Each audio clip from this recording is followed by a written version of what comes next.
আসসালামু আলাইকুম।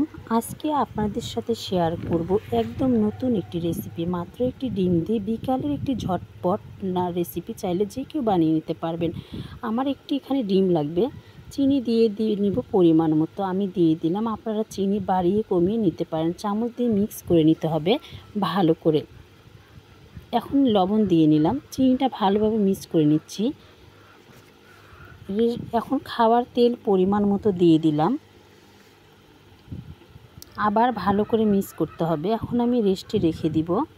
রেস্টে রাখার পর দেখুন কত সুন্দর ফেনা ফেনা হয়ে গিয়েছে।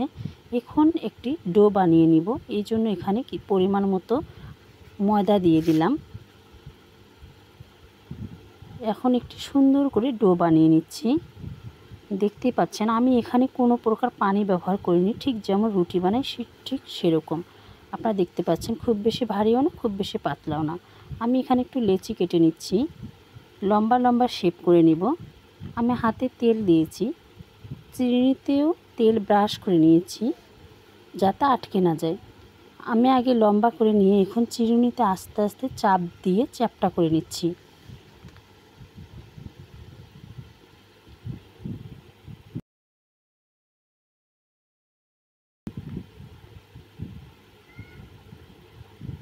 সুন্দর করে মুড়িয়ে নিচ্ছি, ঘুরিয়ে নিচ্ছি। দেখতে পাচ্ছেন এটা যে কেউ বানিয়ে নিতে পারবেন। আমি এখানে লম্বা চিরুনিটা ব্যবহার করেছি। আমার হাতের কাছে মোটা চিরুনিটা ছিল না, এই জন্য আপনারা চাইলে মোটা চিরুনি দিয়েও করে নিতে পারেন। লক্ষ্য করুন আমার হাতের দিকে। এখন মুখটা আটকিয়ে নিচ্ছি। আমি বোঝানোর জন্য আরেকটি বানিয়ে দেখাচ্ছি।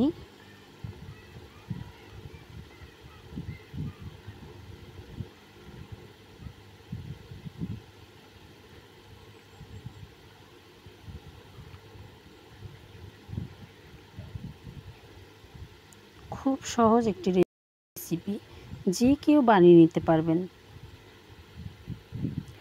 আবার ঘুরিয়ে নিচ্ছি।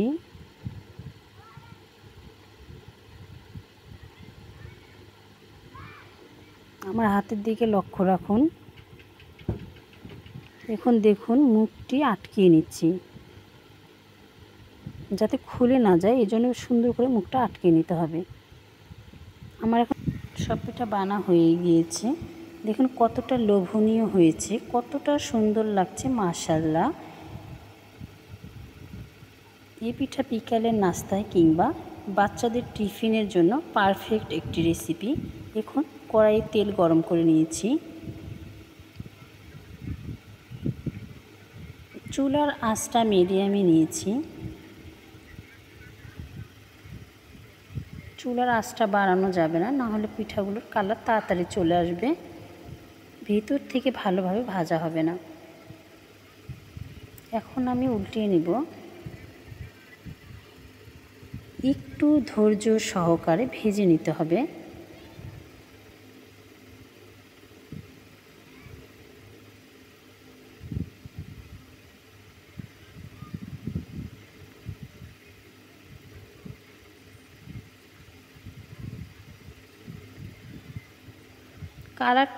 কালার আসা ব্রাউন কালার হওয়ার আগ পর্যন্ত সুন্দর করে ভেজে নিব। দেখুন কালারটা আমার কতটা সুন্দর হয়েছে, মাশাআল্লাহ। আপনারাও বাসায় চেষ্টা করলে ইনশাল্লাহ আমার মতোই পারফেক্ট হবে। এখন সবগুলো পিঠা আমার ভাজা হয়ে গিয়েছে।